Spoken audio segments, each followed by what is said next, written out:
Hello and welcome to today's edition of the Daily Beard. I'm Jason Fox, aka Lee Cloud's Beard, and today we're discussing the tweet, "Making anticipated client changes before actually presenting the work does not count as proactive thinking." How many times have you been a victim of this? You've got a great idea. You've comped it up, you've written some stuff out, your creative director loves it, and then somebody in some other department, or it could be in your own department, could be the ECD, could be the account director on the client. They're saying, well, I don't think the client's going to respond to this because they like X or they don't like Y.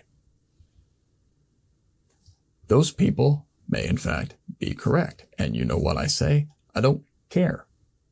Our job is not to please the client or read their minds or try and figure out what it is that they do or do not want beyond them wanting something that is going to be effective. Something that hits the performance standards outlined in the brief and or the strategy, because you do have those, don't you? I certainly hope so. I used to work back in the day, was at the time, and is still rather large, the largest brand, the largest company, consumer brand in the known galaxy. Their name rhymes with Paul Blart.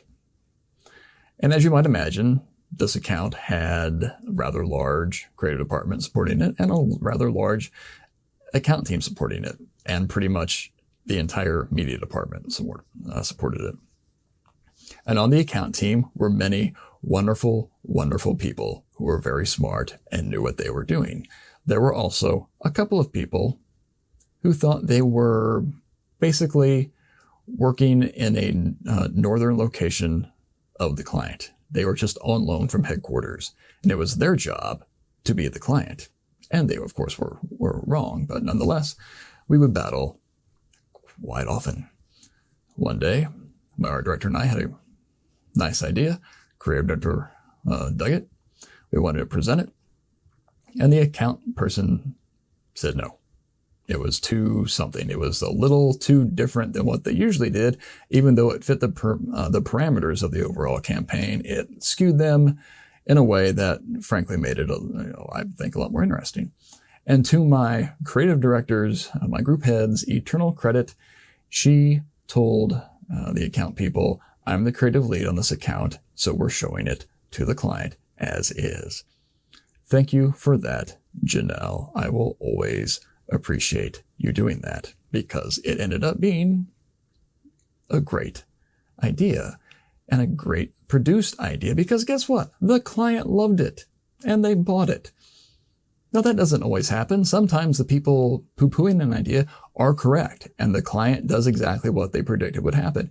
Make the client do that. Make the client be the one to question something or dumb it down. You then at least have a chance to present a counterpoint or get to the root of the actual problem, which may not be what they verbalize. It may be a deeper strategic issue. But when you do that beforehand, you don't have that opportunity. You're just sticking your finger up in the wind and hoping you feel which way the wind is blowing correctly that day. So let's do what we should, to do what we must, to do the work that is going to work. And then if the client doesn't want that work, deal with it then. I'm Jason Fox. Have a good one.